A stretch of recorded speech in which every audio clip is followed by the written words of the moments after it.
Bueno, bienvenidos a todos y a todas a este diálogo intercultural centrado en la descolonización desde lo cultural.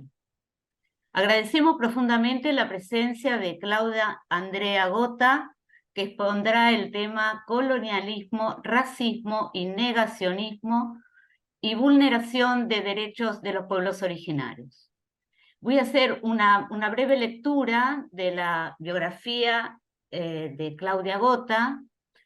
Claudia Gota es historiadora, educadora, ambiental y militante por los derechos humanos. Como historiadora se ha propuesto restituir la historicidad negada a los pueblos-naciones originarios de Abya Yala. Como educadora ambiental, su abordaje se encuentra vinculado a la articulación entre saberes indígenas y saber ambiental y a la consecuente reflexión pedagógica direccionada a descolonizar el sistema educativo. Como militante por la vigencia de los derechos humanos, se desempeña desde el año 2018 como secretaria nacional de Pueblos Originarios de la Asamblea Permanente por los Derechos Humanos. Bueno, buenas tardes a todas, a todos, a todes. Ya han anunciado el tema de esta disertación, que es en realidad una conversa, que espero les interpele y les invite a participar en el debate posterior.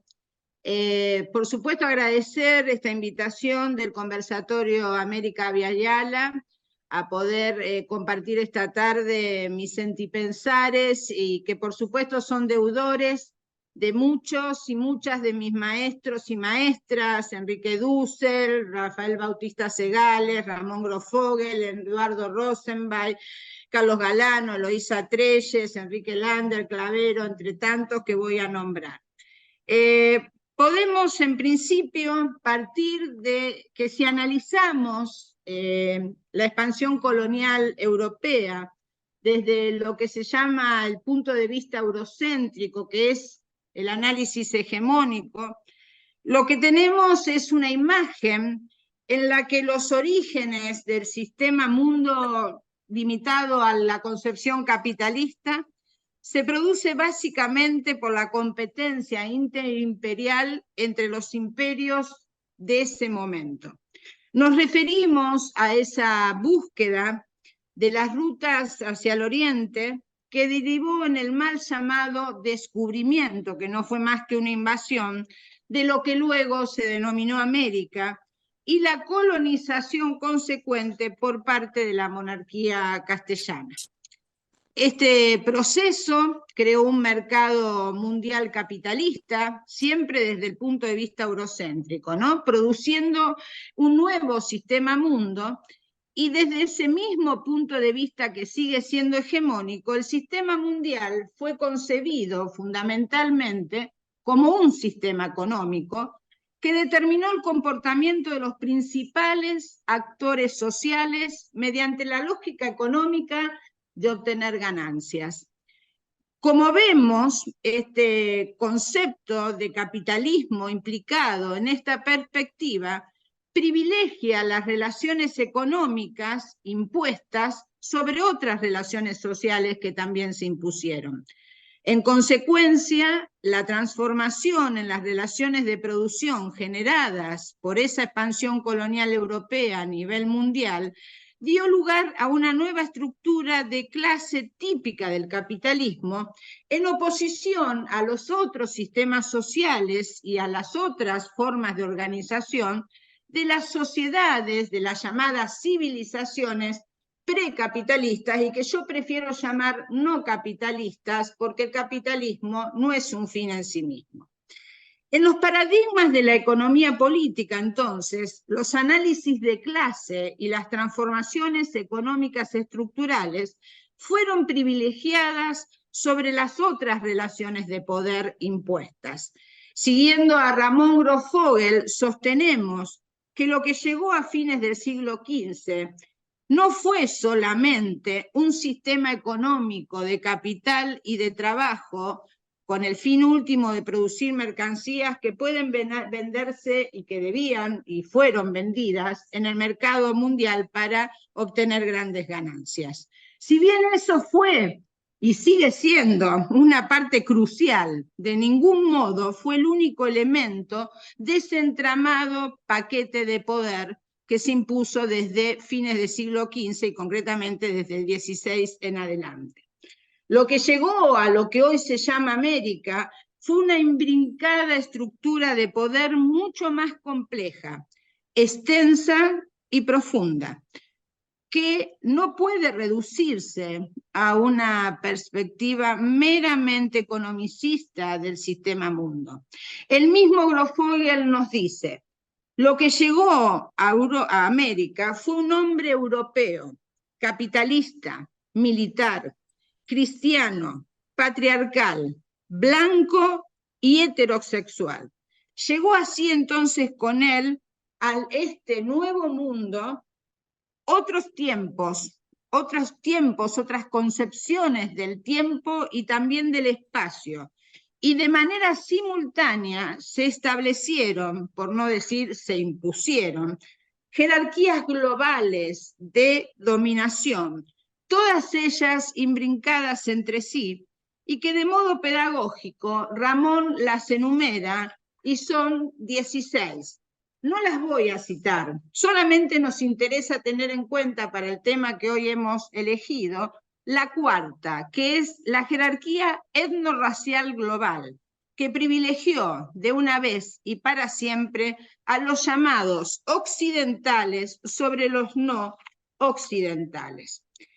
En ese sentido, este entrelazamiento de estas jerarquías inicia a partir del siglo XVI e impone una nueva idea de civilización que para fines ya del siglo XIX, o sea, finales de tiempos decimonónicos, se impuso o cubre toda la vida humana planetaria. Es un entrelazamiento de jerarquías globales, múltiples y heterogéneas, todas ellas formas de dominación y explotación, sexuales, políticas, económicas, espirituales, lingüísticas y, por supuesto, raciales, imbricadas y enredadas, como dijimos antes, bajo una complejidad particular. En esa imbricación, la jerarquía etnorracial de la línea divisoria entre lo occidental y lo no occidental reconfiguró de manera transversal todas las demás estructuras globales de dominación. De allí la importancia del racismo o de los racismos.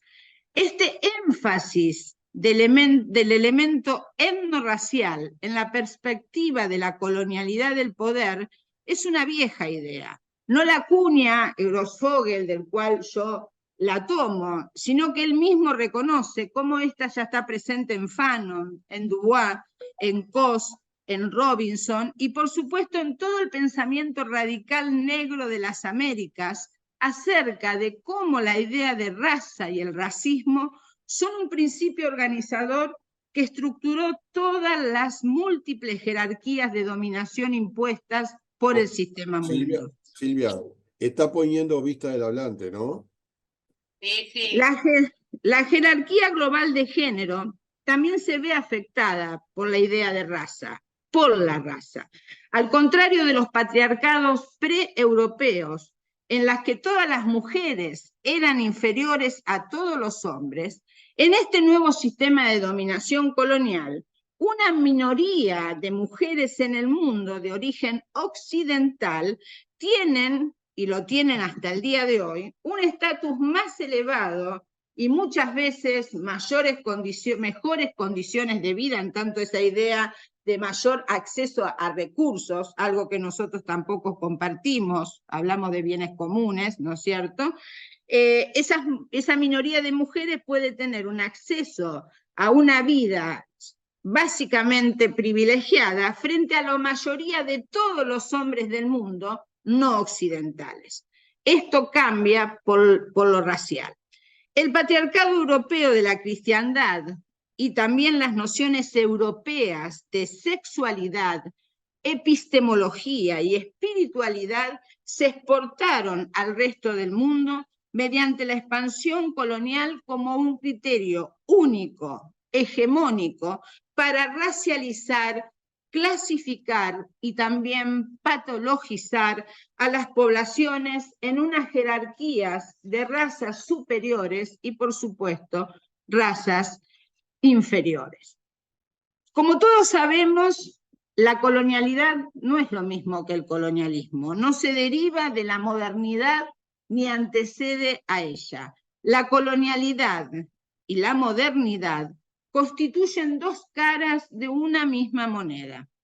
En ese sentido, vale pensar que esta modernidad, identificada aquí por Grofogel como el sistema mundo occidentalocéntrico, cristianocéntrico, capitalista, patriarcal y moderno colonial, es una civilización que porta o tiene un sistema económico, como lo conceptualiza todo el pensamiento descolonial desde nuestro sur global, y no como lo piensa el eurocentrismo, un sistema económico que produce una civilización. Esta concepción sigue siendo hoy sostenida por el pensamiento de izquierda más occidentalizado. Esto es lo que los pensadores y las pensadoras críticas de los pueblos indígenas, aborígenes, nativos, asiáticos y afros también, es decir, los nativos de todas partes del mundo, nos recuerdan constantemente. Esta civilización que se impuso como moderna, occidental, es la que todos ellos, todos los pueblos indígenas del mundo nombran como la civilización de muerte. No solamente porque ha conllevado y sigue conllevando la muerte de millones de seres humanos, sino porque conlleva en sí la muerte de todas las vidas también no humanas. Desde estas concepciones que brevemente expuse, nos vamos a acercar a pensar y a exponer algunos acuerdos sobre el concepto de racismo, que en realidad es plural. Hablamos de racismos. Esta exposición y este pensar lo hago desde Argentina, concebiendo a mi país como un país aún colonial, colonizado, dependiente y subdesarrollado. Por eso nuestro gran desafío como sociedad argentina, que no es lo mismo que el Estado argentino, es superar y arrancar y terminar de una vez por todas con este racismo que es estructural en nuestra sociedad y que nos sigue atravesando. Segales, y lo voy a retomar después, dice que la blanquitud no es un color de piel, es una forma de pensar. Seguir sosteniendo, como sostenemos en nuestros países, jerarquías socio-raciales, es seguir justificando la dominación y seguir configurando una sociedad que no solamente es racista, o que por ser racista, además, también es injusta. Muchas de las instituciones a las que pertenecemos, quienes estamos aquí, siguen reproduciendo estos esquemas racistas, colonialistas, y por lo tanto negacionistas y que siguen perpetuando desigualdades. No hay sistema que sea racista, machista, clasista, que no traiga violencia. La violencia es propia de las desigualdades que emanan de estas situaciones. Hemos sido educados, educadas, educades por siglo para que pensemos o concibamos a estas violencias, la racista, la machista, la clasista, como normales. Las hemos naturalizado. Por lo tanto, si queremos combatir el eurocentrismo, o como lo nombra Ramón, el occidentalocentrismo que sigue primando en las aulas y que reproduce estos esquemas racistas y colonialidades diversas, sabemos que estamos frente a una tarea y un desafío en lo cual hay muchas cuestiones pendientes por pensar y por accionar. En nuestros países el color de la piel se ha convertido en categoría política. Hay una identidad creada y asociada a una carga histórica y a una forma de pensar a partir de esas categorías sociorraciales. Voy a contarles que en la Argentina y en plena pandemia, el primer debate, por lo menos público y con énfasis, del cual yo participé acerca de los racismos, surgió a partir del asesinato del hombre afro de 46 años llamado George Floyd en el vecindario de Powderham, en la ciudad estadounidense de Minneapolis, el 25 de mayo del año 2020. Así se instaló el debate sobre los racismos como si esta realidad fuese espasmódica o inédita en el gran país del norte o prácticamente inexistente y ajena a nuestra sociedad. Cuando sucedió esto, fui partícipe y centralmente de uno de los paneles realizados en uno de los institutos de formación docente en mi ciudad, Rosario, Santa Fe, y lo primero que enfaticé fue esta paradoja. En una sociedad racista como la nuestra, nos empujó el asesinato del joven afro Floyd y de todas las muertes que le sucedieron a partir de las marchas que fueron provocadas por ese asesinato, y recordé que no hacía mucho, en el sur de mi país, participando de un congreso organizado por un sindicato de trabajadores de la educación en la provincia de Río Negro, había hablado en un panel sobre el perfil del matable en mi ciudad, la ciudad de Rosario. Esos matables son los mismos que Galeano llama los nadies, los que valen menos que la bala que los mata. Esos jóvenes que cruzan generalmente en bicicletas, las barriadas de mi ciudad, portando rostro y gorrita. Esos que están condenados de antemano por el prejuicio racista o por los nuevos señores del poder y del dinero. Este sicariato hegemónico que ya desde hace décadas ha dominado las territorialidades donde estos jóvenes viven y los han convertido en adictos descartables o cuanto mejor, en mano de obra esclava, puesto que todos son soldaditos adosados a sus búnkers. Mientras el perfil costero que ha cosificado el maravilloso río Paraná, mi río, un río que amo, se viste de grandes torres que son la materialización del triunfo del contubernio narcosojero que predomina en las centrales portuarias y que es el mismo que juega en la elección de los candidatos y candidatas a dirigir nuestros destinos. En el 2020, cuando fue asesinado Floyd, paradójicamente comenzamos a hablar del racismo estructural. En tanto es una concepción que incluye el fenotipo o la apariencia física de las personas, pero también sus saberes, sus creencias, sus costumbres, todas ellas estereotipadas, donde el indígena es negro sin ser afro, donde todos los orientales son lo mismo, es decir, tal como afirma la literata nigeriana Chimamanda Adichie, imponiendo estereotipos que además de ser falsos, son siempre incompletos. Todas estas personas racializadas, que están excluidas del cuerpo ciudadano, sometidas a asimetrías y jerarquías arbitrarias, a las que se las define desde hace siglos por lo que no son, por lo que no tienen, o cuando se les reconocen determinados atributos, estos son siempre descalificativos.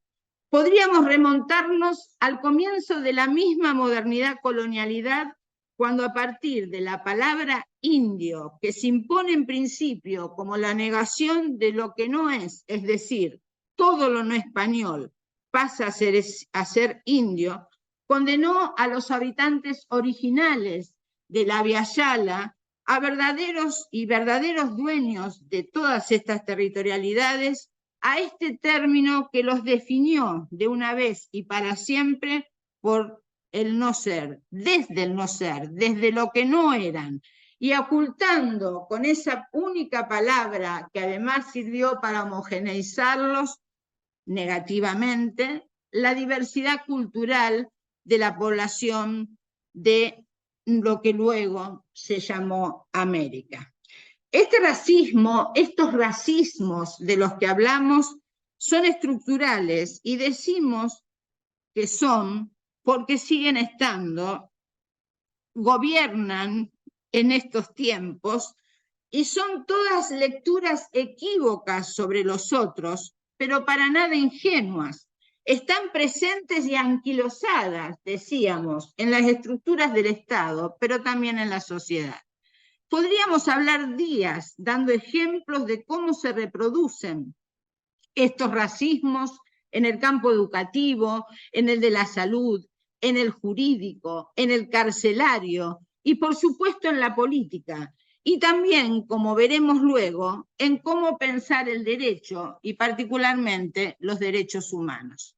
En todos estos campos, la ausencia de protocolos interculturales demuestran que el racismo transmuta en o convive con el negacionismo, en tanto ignora y niega las otras formas de estar siendo en el mundo de esas personas otras, especialmente, y de eso nos ocuparemos, de quienes se reconocen como pertenecientes a algún pueblo, nación indígena u originario, viva este en comunidad en los territorios ancestrales o se encuentre habitando alguna de las grandes urbes.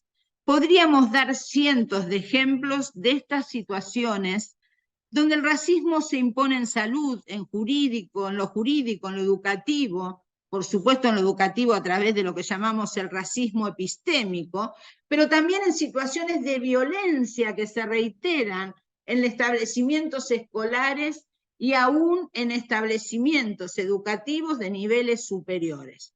Yo voy a dar al menos 3 ejemplos concretos. 2 de ellos son muy cercanos. Voy a comenzar con cómo a fines del siglo pasado se lanzó un proyecto a gran escala cuyo eje era investigar acerca del genoma humano. Supuestamente tenía como una gran excusa detectar filiaciones genéticas entre los diferentes pueblos o poblaciones que habitaban el planeta. Pero en la práctica puso en evidencia que lo que se perseguía era detectar a qué enfermedades eran altamente vulnerables quienes se resistían en sus territorialidades al avance del capital y del mercado. Este proyecto, por supuesto, fue altamente resistido por los pueblos indígenas, pero la polémica y la denuncia alcanzó su clímax cuando los guaymíes, habitantes originarios del occidente panameño y costarricense, advirtieron sobre la apropiación de su herencia genética. Concretamente, estoy hablando de cómo al extraer sangre de una mujer guaymí se comprobó que eran inmunes a enfermedades letales, concretamente la leucemia. Y entonces, uno de los laboratorios patrocinadores, con toda frescura, pidió, mejor dicho, exigió una patente. Patentar la sangre de una persona. Podría explicar esto en todo un proceso, no me dan los tiempos, después podemos hablar. Lo cierto es que el patentamiento y la mercantilización de la vida está concatenada con el racismo y el negacionismo, y si bien para algunos humanos pueden tener un alcance especial, no cualquier humano lo ve de la misma manera. Hoy se acaba de anunciar un proyecto similar en Chile, donde al igual que en nuestro sur hay una avanzada que implica criminalizar, definir como terroristas y perseguir a los pueblos naciones mapuches. En el diario Soy Temuco, con fecha 1 de julio, en una nota que lleva como titular Mujeres Unidas por la Paz pide realizar un test genético a todos antes de reparar tierras, se anunciaba que antes de autorizar la apropiación de tierras a ciertas comunidades, había que determinar científicamente quiénes son y quiénes no son mapuches, debido al convencimiento de que se estaba instalando de este modo una política basada en la discriminación positiva. Esto dio lugar a intercambios epistolares, a reproducción en otras notas. Estas notas luego salieron en el diario El Austral, y allí fue cuando una colega mía se comunicó y establecimos esta experiencia. Yo le hablé de lo que le acabo de contar de los guaymíes, y de algún modo ella emitió a la mesa directiva del Colegio de Antropólogos de su país una misiva donde decía que quisiera hacer un llamado a este colegio y a su mesa directiva para poder aportar a una reflexión mediante una declaración o artículo respecto del paradigma racista y sus alcances, no solo en las ciencias sociales, sino también en la formación de la opinión pública y la percepción de la otredad. Esto está en pleno debate. El tercer caso tiene que ver con algo que aconteció esta misma semana en mi país y específicamente en la ciudad de Buenos Aires. La reciente condena que se dio a conocer el lunes 17 de julio a la prisión perpetua para 3 policías de la ciudad que asesinaron al joven Lucas González, junto a las penas por encubrimiento a otros 6 efectivos, tuvo para nosotros algunas características inéditas. Además de la celeridad con la que se llegó a la sentencia y la infrecuente ruptura del pacto de silencio institucional con la confesión de uno de los policías que intervino, aparece por primera vez en una sentencia el agravante por odio racial, juzgado en la conducta de uno de los informados. Ante este hecho, que para nosotros no es nada inédito, vale indagar cómo este odio es socialmente construido. Es decir, opera efectivamente cuando los policías levantan a los sospechosos, a este perfil del matable del que hablaba antes, los aprietan, los verduguean, los torturan y luego los matan. Pero todo esto pone en práctica una suerte de verdadera selección natural que, paradójicamente o no, suele ser aplicada por las personas que tienen el mismo origen social y la misma aportación de rostro que la que ellos estigmatizan en sus víctimas. Con un agravante, particularmente en la Argentina, donde en los vientos que corren en la política derechizada de mi país en un contexto electoral, este odio es fomentado, publicitado y hasta celebrado por los nuevos fascismos que hoy levantan como argumento de campaña terminar con los choritos. A Lucas lo estigmatizaron, lo discriminaron, lo vieron 2 veces y lo eligieron. Salía de un barrio carenciado, como es la Villa 2124, en Barracas, y lo eligieron, lo esperaron y lo mataron. Este racismo estructural nos habita cotidianamente y habla de deshumanizar a todos a quienes nuestra misma sociedad margina, para negarlos y expulsarlos. De eso se trata este discurso. Por eso es importante simbólicamente que en el juicio por el crimen de Lucas aparezca por primera vez en una sentencia este concepto, el odio racial. Se están poniendo las cosas en otro lugar, condenando a quienes bajo esa perspectiva terminan eliminando al que consideran distinto o desigual. El racismo es parte de los fundamentos de esta situación y es particular que lo único que diferencia a víctimas y a victimarios sea una gorra distinta. Esto nos lleva a pensar qué puede cambiar esta sentencia. Evidentemente, la policía trabaja con perfiles racializados, pero el racismo está inserto en la sociedad.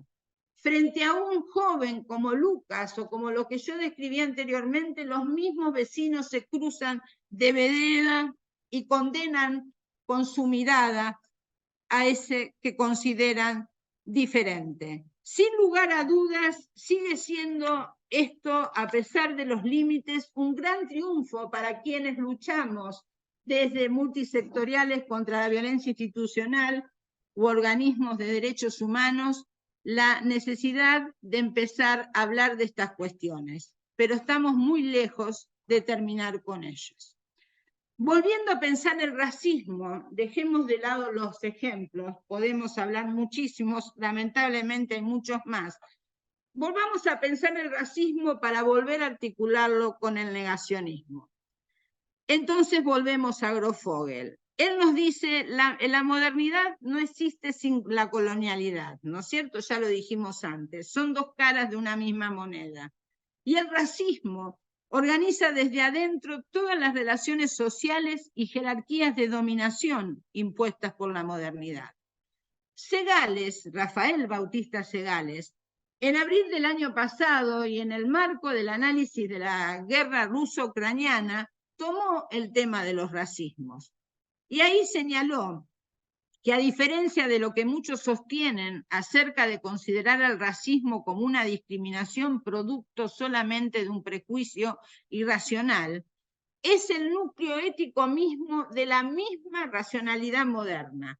Y por eso está estructuralmente atravesando todas nuestras estructuras sociales, valga la redundancia. El racismo es para Segales la misma redefinición del humano. Establece fronteras entre lo que es humano y lo que no es. Por eso es estructural. Es la metanarrativa que hace posible sustentar un nuevo tipo de racionalidad antropológica que establece superioridades e inferioridades. El racismo le permite a la racionalidad moderna, la hegemónica, la que nos impusieron, y a todo el mundo moderno, a justificarse como una entidad civilizatoria que parte siempre de la negación del otro. Como vimos, el primero fue el indio. Pero esto tiene que ver con toda una historia, porque Europa, de esto podemos hablar después, siempre discriminó y negó a quienes saqueó sus saberes y sus bienes comunes. Lo hizo primero contra los moriscos, o sea, los árabes, y contra los marranos, los judíos sefaradis. Hay toda una historia que desprecia lo que hoy tenemos, que es el desprecio a nuestro pueblo, y que hoy implementa no solamente la política más rancia y más nefasta de nuestros países, sino casi toda la democracia burguesa moderna. Desde la perspectiva de la descolonialidad, debemos graficar para demostrar cómo la ciencia y la filosofía moderna son formas de esta racionalidad, que tienen esta cosmovisión, que ha naturalizado las relaciones sociales, las jerarquías y las desigualdades. De esto nos hablan Lander, Grofogel y demás. Queremos entonces reflexionar acerca de una cuestión decisiva, a saber, las relaciones entre modernidad y colonialidad y estos temas que nos convocan. Por eso debemos reconocer cómo esa única historia, esa visión de la historia universal, lineal, progresiva, debe seguir siendo interpelada. Ya ha entrado en crisis, pero somos muy pocos los que hablamos de esto en los ámbitos educativos, y ni que hablar lo que se sigue diciendo en los medios hegemónicos. Debemos reconocer que no hay un solo pasado, porque por eso debemos pelear por los muchos presentes para que podamos tener diversos futuros posibles o futuribles, como decía Eloísa Trelles. Planteamos un reconocimiento de tradiciones históricas y formas de memoria de los pueblos y culturas no occidentales que fueron avasalladas, silenciadas, subalternizadas por este sistema mundo del cual hablamos antes. Todo lo que hacemos esto corremos muchos riesgos, porque quienes optamos por enseñar y aprender, investigar e interpelar lo único y lo hegemónico desde las márgenes, muchas veces somos marginalizados en nuestros propios espacios de trabajo. Algunos lo hemos sufrido, pero por suerte hemos aprendido lo importante de lo colectivo, los vínculos de la reciprocidad que nos enseñaron nuestros propios hermanos y hermanas en las territorialidades indígenas. Ellos nos convencieron, en el buen sentido de la palabra, que los proyectos de liberación y de descolonización de los pueblos tienen hoy por enemigo a esta matriz colonial que nos atraviesa y que tiene mucho más poder que el capitalismo por sí solo. Así arribamos a cómo pensar el negacionismo para luego ir al derecho. El negacionismo tiene que ver con la modernidad, ¿por qué? Bueno, hay quienes sostienen que el mito sacrificial de la modernidad es justamente eso, lo plantea Dussel en su maravilloso libro con motivo del 5º centenario. El mito sacrificial de la modernidad es la negación absoluta del otro. Lo que nos interesa es ver cómo hoy lo seguimos reproduciendo. Se ha escrito mucho sobre esa historia. Hoy sabemos que no es la negación de alguien que es solamente diferente en lo fenotípico, es la negación de su cultura, de su filosofía, de sus formas de estar en el mundo, de sus formas de alimentarse, de todo lo que le es propio culturalmente. Ese otro, que va a decir Segales, no tiene la mayor posibilidad de tiempo de vida, porque le es negada, y por lo tanto tampoco tendrá futuro. Solo el proyecto moderno en este contexto sigue apareciendo como posible y como deseable, y así se instala esa cultura de muerte de la que nos hablan todos los pueblos nativos del mundo, que han producido una economía en contra de la vida, como parte del sistema, no como única matriz. Desde que por el mismo derecho natural, el derecho de Indias, se justificó y legitimó el ejercer el dominio sobre los bárbaros del Nuevo Mundo y todas sus territorialidades, nunca dejó de reeditarse esta situación, solamente fue mutando de ropajes. También podemos recuperar eso más tarde. Lo cierto es que hoy todas las territorialidades en las cuales han preservado la más maravillosa biodiversidad por milenios, nuestros hermanos están siendo amenazados por el capital, el mercado y por supuesto las formas más nefastas del neoextractivismo. Pero es la negación de esos otros lo que termina justificándolo. Es esto que no nos permite ver la colonialidad que portamos y que se transmuta en el racismo y el negacionismo.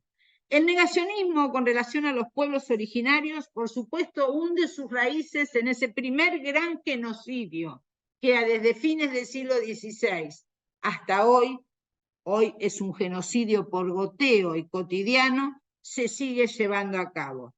Centralmente en países como la Argentina, ya en manos de los últimos tiempos coloniales o con el Estado-Nación incipiente que se construye a partir del despojo de los territorios indígenas, podemos verlo en ese oxímoron de la conquista del desierto, sea este el del sur o el verde del Chaco, que decimos, es un oxímoron porque el desierto no se conquista, el desierto se ocupa. Lo que pasa que estos no eran desiertos.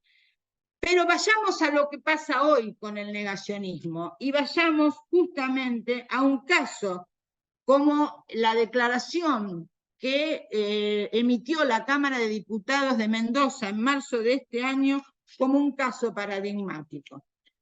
Esta declaración, que salió a fines de marzo de este año y que se aprobó por 30 votos a favor, 8 en contra, 6 abstenciones y 4 ausencias, tiene 3 artículos centrales, pero básicamente tiene un postulado que los atraviesa, que es negar la argentinidad a los pueblos naciones mapuches que habitan esa provincia.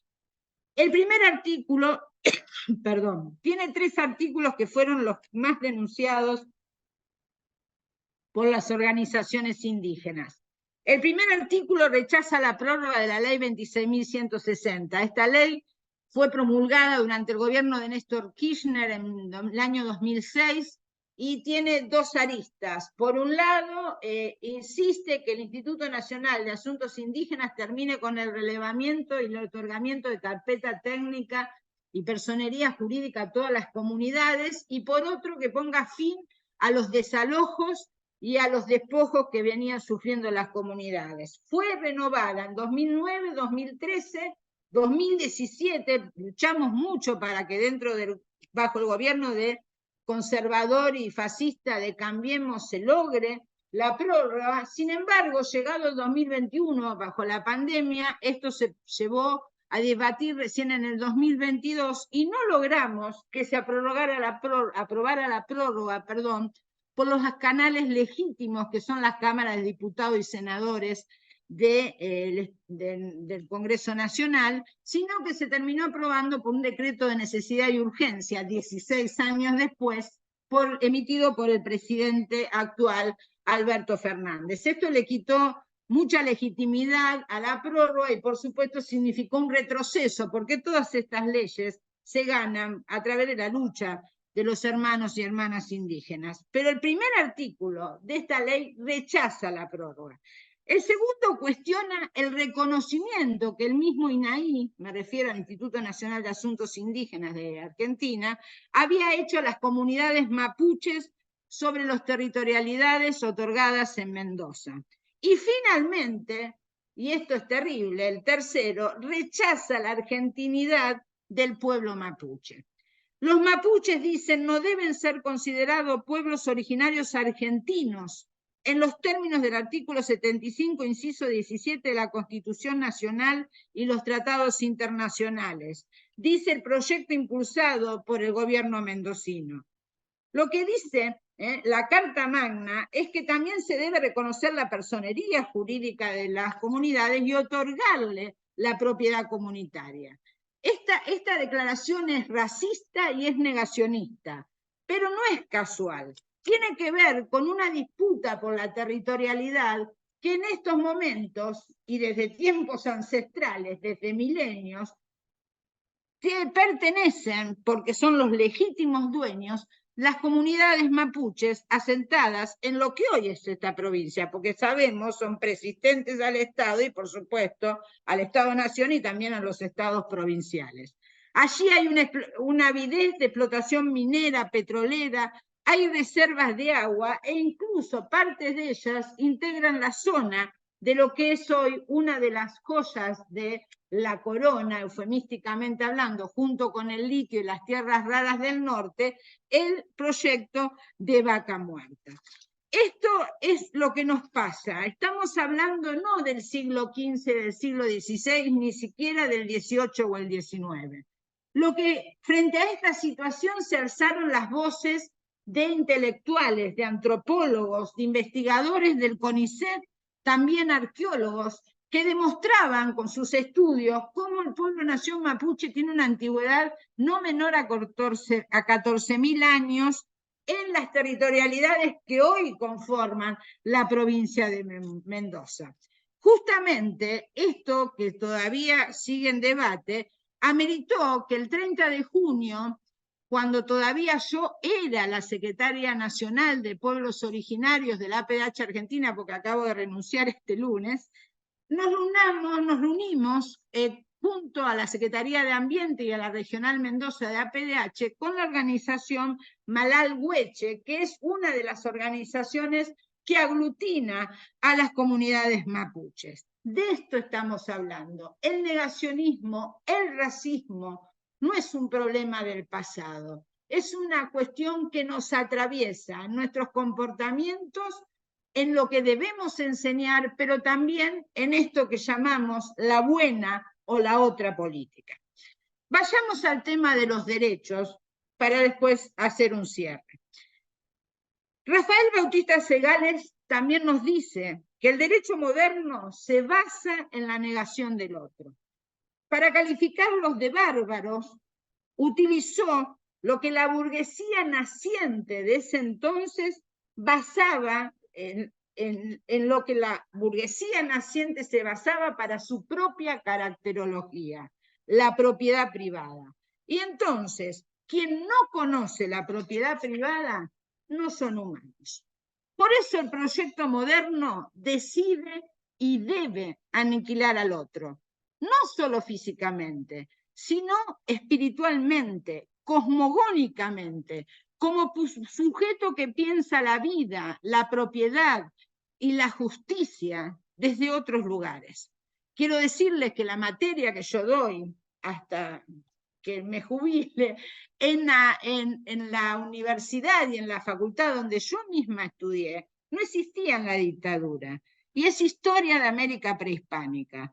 ¿Qué peligro tiene una materia que transita a 40.000 años del presente hasta 500 años, que implica el arribo de los sucios rubios del Renacimiento? Solamente llevar a los estudiantes a pensar que hay otros lugares desde donde pensar.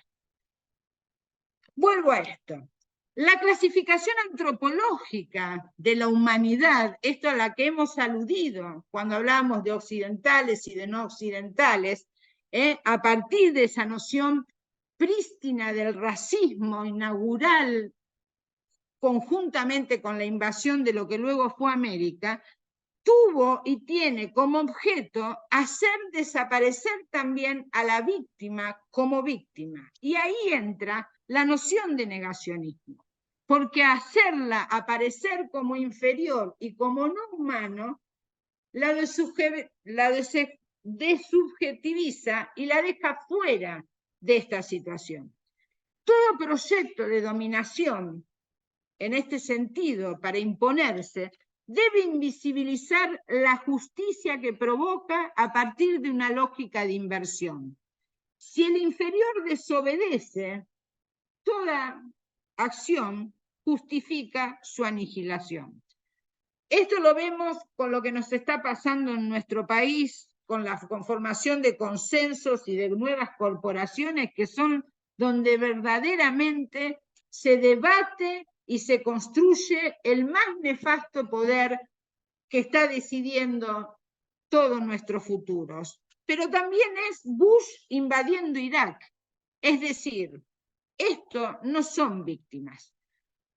Acá es cuando volvemos a Segales y a esa noción de que lo blanco es una forma de pensar, que no es una concepción meramente fenomenológica, es ontológica, del mismo modo que la noción de Occidente y Europa, que son construcciones no de lugar, sino de poder. Y esto mismo está pasando a menor escala con esto a lo que hice referencia recién. Lo white, me hace mucha gracia cuando habla así Rafael Bautista Segales, es una forma de pensar, dice él. Y ahí estamos con el dualismo cartesiano, con la cosificación de la naturaleza y por lo tanto la mercantilización de la vida. Veamos cómo todo esto, racismo, colonialidad y negacionismo, se traduce en el campo de los derechos humanos y básicamente con respecto a la relación que podemos establecer con los derechos de los pueblos indígenas u originarios. Si los derechos humanos constituyen en sí un objeto que se puede identificar y analizar, los mismos, y esto es un acuerdo general, no existen con anterioridad al último trimestre del año 1945, con la fecha de la fundación de las Naciones Unidas, en tanto esta organización internacional nació invocándolos y vendría a formularlos pronto a partir de la Declaración Universal de los Derechos del Hombre, luego de la Declaración Universal de los Derechos Humanos, a finales del año 1948. Esta Declaración Universal de las Naciones Unidas comienza en su parte articulada, consagrando un par de principios justamente que son complementarios. Voy a leer el primero. Todos los seres humanos nacen libres e iguales, con dignidad y derechos, y dotados como están de razón y conciencia, deben comportarse fraternalmente los unos con los otros. Toda persona tiene todos los derechos y libertades proclamados en esta declaración. Y escuchen esto, sin distinción alguna de raza, color, sexo, idioma, religión, opinión política o de cualquier otra índole, origen nacional o social, posición económica, nacimiento o cualquiera otra condición. Sin distinción alguna, todos los seres humanos sin distinción alguna. Primer artículo. A continuación, y con tan buena base como punto de partida en términos de universalidad, habría venir ya el catálogo de los derechos que en concreto se reconocen como humanos. Pero lamento señalarles que no resultó enteramente así, puesto que antes de ir a citar toda esa catalogación de derechos y sin solución de continuidad, con el segundo principio recién leído, este que dice no discriminación por causa alguna, se interpone un párrafo que pretende señalar algo que puede llegar a producirse en términos de particularidad y que a nuestra lectura señala la instauración de una discriminación sistemática y masiva. Y vuelvo a citar textualmente. Además, miren lo que decía el primero, todos los seres humanos, y después decía sin distinción alguna de raza, Ahora dice, además, no se hará distinción alguna fundada en la condición política, jurídica o internacional del país o territorio de cuya jurisdicción depende una persona, tanto si se trata de un país independiente como de un territorio bajo la administración fiduciaria, no autónomo o sostenido a cualquier otra limitación de soberanía. Dicho sin eufemismos, se puntualiza que no se hará distinción respecto a las personas cuyos pueblos se encuentran sometidos, se encontraban, y aún algunos se encuentran, a dominio colonial, ya sea por estados que con reconocimiento entre sí se atribuyeran y ejercieran dicho imperio sobre otros pueblos, ya sea también porque la comunidad internacional de los estados les tuviese encomendado a los de su posición colonialista alguna supremacía equivalente. Vamos al claro. La Declaración Universal avalaba esta situación presumiendo que las personas de pueblos sujetos a algún tipo de colonialismo podrían disfrutar de derechos en igualdad. Es decir, ese no se hará distinción del artículo 2, pero la distinción se hacía. Y así quedaba hecha. Y la efectuaba la misma Declaración Universal, ya entonces y en consecuencia no tan universal. De algún modo, y parafraseando a Orwell, en lo que él planteaba en Rebelión en la Granja del año, o en el mismo escrito en el año 1984, todos los humanos son iguales, pero algunos humanos son más iguales que otros. Bien, vale la pena repetirlo entonces. Para esta Declaración Universal, todos los humanos son iguales, pero algunos más iguales que otros. He aquí el punto de partida para volver a enfatizar en lo bueno recordado y en lo malo olvidado del derecho universal.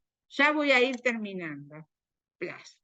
De algún modo, el decir diferente de estos artículos no es tan solo de estilo, sino de fondo y de alcance.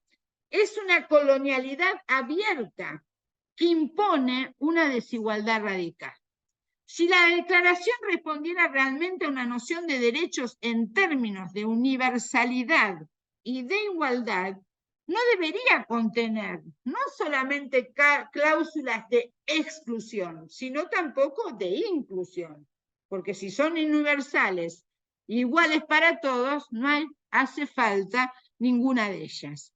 Aquellos derechos humanos de la Declaración Universal no se concebían definitivamente entonces como títulos ni como créditos para todos, todas y todes, y de cada uno, una o une de los seres humanos sobre la base de participar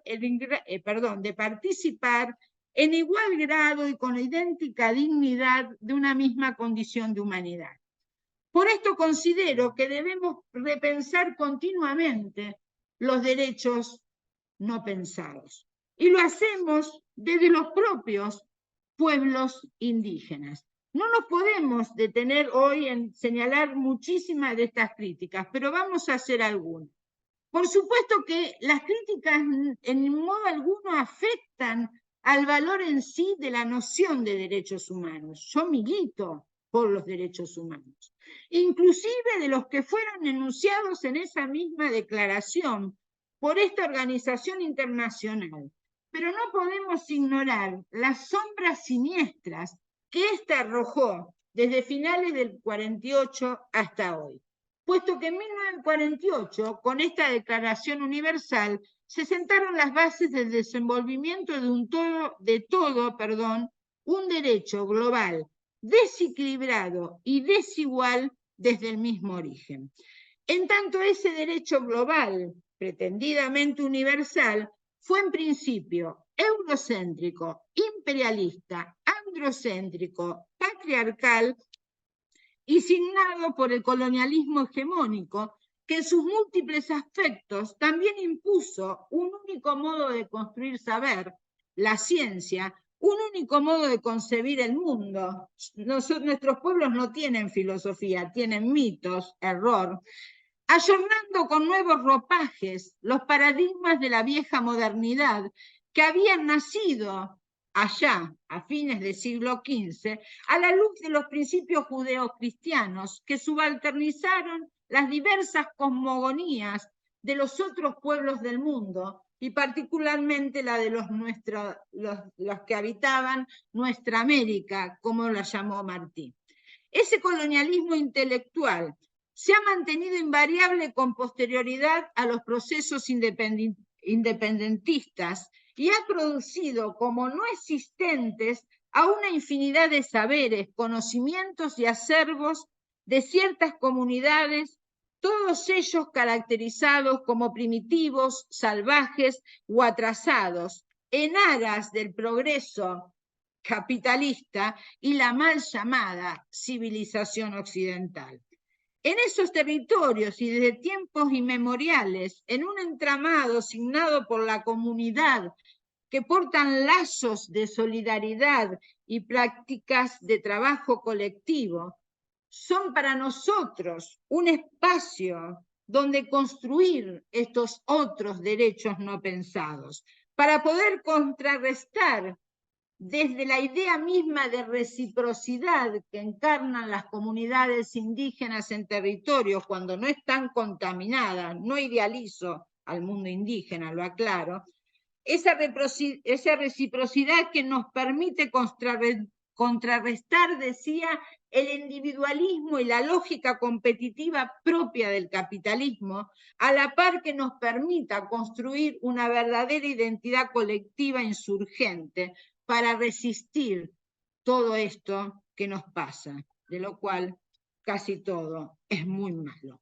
En ese marco es entonces que pensamos los derechos no pensados, entre ellos los derechos epistémicos. Podemos hablar luego de eso, no me dan los tiempos para poder plantear todo. Como sabemos, desde hace tiempo, los derechos colectivos de los pueblos indígenas u originarios se encuentran incorporados en las diversas constituciones latinoamericanas. Pero, sin embargo, hubo otras situaciones previas aún a nivel universal. Por ejemplo, esto me lo había salteado por querer adelantar temas. Al igual que en la Declaración Universal del 48, lo que fue luego el Pacto Internacional de los Derechos Civiles y Políticos del año 1966, en su artículo primero, vuelve a reeditar la idea de whole peoples, o sea, todos los pueblos. Todos los pueblos son todos, menos los indígenas. Esto es, todavía es excluir a quienes son la mayoría de habitantes de estos planetas. Estoy hablando de los pueblos nativos del mundo, ¿no? Y que además, por regla general, preceden en los propios territorios a los estados constituidos. Por ello, llegará en el año 2007 la Declaración de los Pueblos Indígenas, que se ocupó de advertir lo siguiente: tanto el derecho internacional de los derechos humanos como el constitucionalismo de Estado arrastran un lastre colonial que aún pesa, por cuanto que todo lo que ellos plantearon lo hicieron sin la concurrencia de los pueblos indígenas. Está claro entonces por qué a 75 años de la Declaración Universal de los Derechos Humanos nos han condicionado con su impronta euro y etnocentrista y por tanto limitada a la hora de interpelar a este sistema mundo del que nos habla Ramón Grosfoguel, occidentalocéntrico, cristianocéntrico, capitalista patriarcal y moderno colonial. Como sabemos, antes de ir a las constituciones latinoamericanas también se dio el convenio 169 de la OIT, que sé que Uruguay ahora lo está discutiendo, y que fue muy importante por esto de la consulta previa libre informada para los pueblos indígenas. De todos modos, quiero decir esto, y lo largo para el debate: corpus legales, nacionales, provinciales, internacionales, convenios, pactos, tratados, convenciones internacionales sobran. Son todos muy buenos. El problema es que no se respetan. Voy a cerrar con esto, ¿no? Las constituciones nacionales de muchos países han incorporado y han otorgado y reconocido derechos a los pueblos. Solamente dos, como la ecuatoriana y la boliviana, tomando parte de la cosmovisión indígena, reconocieron a la madre naturaleza, a la pacha, como quieramos llamarlo, cada idioma indígena tiene su propia forma de nombrarla, como sujeto de derecho. De todos modos, sabemos que esto es muy difícil de correlacionar con prácticas concretas, ¿no? Es otro tema del debate. De este modo, entonces, en el escenario político y jurídico se actualiza el debate acerca de cómo cómo lograr la incorporación de las dimensiones indígenas en las estructuras del Estado y la administración, y cómo debe haber una nueva concepción del mismo Estado que debe reconocerse como plurinacional para poder abandonar de una vez y para siempre ese ideal decimonónico que es muy claro en la nación argentina, y lo hablamos el otro día con Eduardo en Uruguay, esa idea de pensarse a sí mismo como homogéneamente blanco, monolingüe, monocultural. Algo que siguen diciendo lamentablemente muchos de nuestros presidentes cuando dicen que todos somos bajados de los barcos. Esto tiene un costo hoy terrible en la apropiación de los territorios, en la conversión de cultígenos ancestrales en commodity, bueno, y todo lo que podemos hablar luego. En este contexto, entonces, y ya voy terminando, nos preocupa, nos moviliza y nos interesa lograr que podamos, además de reivindicar los derechos de todos los pueblos, naciones y comunidades originarias, revisar el alcance de las normas vigentes, así como realizar una crítica necesaria a los esquemas jurídicos que muchas veces lo contradicen, como la lectura que propuse para la propia declaración. Pensar los derechos humanos desde otras epistemes, desde otras cosmogonías, desde estas maneras otras de estar siendo en el mundo, es un gesto político. Es un gesto de construcción de lo nuevo, pero lo común, y a la vez lo diverso de nuestros territorios y también de nuestras historias. Y no es una tarea solamente para los indígenas. La pregunta es y lo dejamos para debatir, pero todavía no cerré, cómo construir este derecho alternativo. Sin lugar a dudas, desde nuestro subglobal tenemos para hacer dulce. El problema es que empecemos en conversa a hablar de esto y a escuchar a los hermanos y hermanas en sus territorios. Para cerrar, y acá ya cierro, no sé cómo voy con el tiempo, pero lo hice bastante bien. Hemos intentado enfatizar entonces cómo el eurocentrismo, o en términos de Ramón Grosfogel, este sistema mundo occidentalocéntrico, cristianocéntrico, capital, patriarcal y moderno colonial, constituye la ideología prototípica de la racionalidad moderna, que no nos permite pensar más allá de ella, y que por supuesto tampoco nos permite pensar más allá del capitalismo, porque eso es lo que impone. Por eso nos quieren convencer, y estén atentos, porque esto es lo que escuchamos todos los días en los medios, nos quieren convencer que si se cae el sistema económico, se cae todo. Hubo milenios de historias antes, ¿no? Se puede vivir sin capitalismo, como sin Estado, no naturalicemos esto como dado y como único. Por eso tenemos que partir de la vida, esto de la pulsión de vida, de lo que nos habla Dussel, para poder salir del laberinto de la modernidad. Y para esto recuperar esos otros saberes, esas otras cosmogonías, esas cosmovisiones que a la vez son cosmopolíticas, la noción de autoridad en el mundo indígena. No se tiene poder si no se tiene prestigio y autoridad. Nosotros tenemos gobernantes y grupos de nefastos con mucho poder. ¿Dónde está el prestigio y la autoridad de esa gente? Qué mal política que hemos construido. Por supuesto que la descolonialidad no es asunto solo de indios, lo dice Segales, pero lo decimos siempre. Esto es un desafío para todos. Debemos refutar la idea de lo uno, de lo único, la única fe, la única racionalidad, la única historia, el único fin teleológico, desarrollo, progreso, crecimiento económico. Debemos pensar desde otros lugares.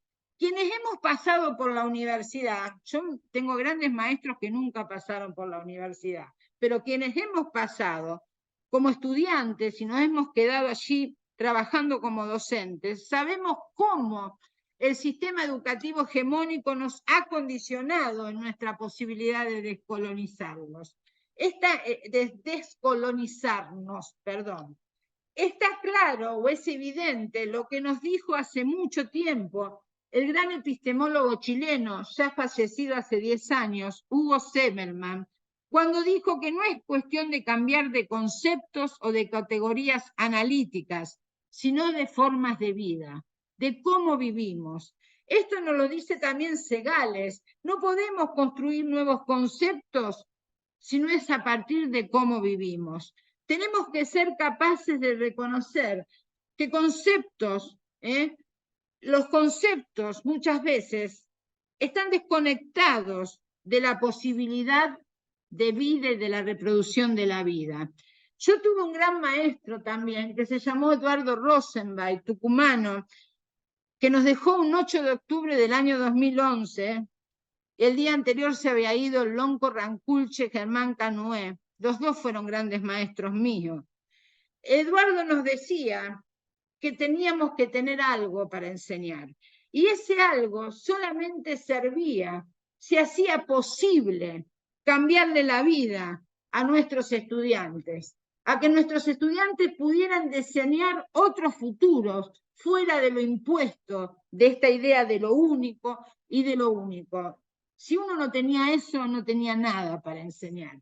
Había que poder construir con los estudiantes nuevas formas de vida más dignas. Y eso solamente lo podemos hacer, no si hablamos lindo, sino si hacemos de esos conceptos formas de lucha. Si no cambiamos nuestras formas de vivir, no tenemos nada para enseñar. Yo trabajo con mis estudiantes, algunos de ellos están aquí, y gracias por estar. Los problemas centrales de lo que luego fue América. Doy muy rápidamente algunos de los grandes problemas de la historia de América prehispánica, este Abya Yala de los tiempos ancestrales. Hablamos de estados antiguos que han desaparecido, pero también de comunidades que en una dinámica siguieron resistiendo, reexistiendo en este juego de palabras que nos hace conocer Porto González, en el marco de los estados-naciones que como el mío, como el nuestro, este es otro concepto que adeudo a Rafael Bautista Segales, se han convertido en estados tributarios de la soberanía frente a los imperialismos actuales. Y en ese tributar soberanía de estados-naciones como el argentino, entrega la vida, no solamente de los indígenas, ni siquiera tampoco solo de la nuestra, del monte, del río, de los mares, de los cerros sagrados. Esto no lo podemos ver si no aprendemos la visión compleja y rica de la vida que tienen nuestros pueblos. Al hacer esta tributación de soberanía, nuestros estados-naciones están entregando, tributando voluntad de vida, están tributando nuestros futuros posibles, nuestros futuribles, diría Trelles. Martí, el maravilloso Martí, nos dijo hace tiempo algunas cosas que debemos recuperar. Nos dijo allá a finales del siglo XIX, la historia de América, de los incas acá, debe saberse al dedillo, aunque no se enseñe la de los arcontes de Grecia. Nuestra Grecia es preferible a la Grecia que no es nuestra, porque nos es más necesaria. También nos dijo que de pensamiento fue la guerra que nos hicieron y nos siguen haciendo, y solamente se la podemos ganar con el pensamiento. Pensemos entonces entre todos cómo responder a los actuales desafíos de estos tiempos de crisis civilizatoria, donde el racismo, el negacionismo y esta concepción de derecho que está lejos de terminar con nuestras injusticias nos continúan interpelando. Hay una política anacrónica, que es la que vemos pasearse por los medios hegemónicos de mi país en estos días, que debaten sobre un mundo que ya no es, si es que alguna vez fue como lo miran ellos con esos lentes cegados por la ambición y el poder. A la vez se siguen sosteniendo estas asimetrías que nos duelen y que continúan trayendo vulneración de derecho, marginación, persecución y muerte. Y entonces, como nunca, vale traer las palabras hoy de aquel poeta chileno que dijo: en un país gobernado por idiotas, nació la rosa enana, y como era mi rosa, me agaché para besarla y entonces me cortaron la cabeza. En un país gobernado por idiotas, antes de rendirle culto a la belleza, hay que quitarle el hacha al asesino. Y en eso estamos. Gracias.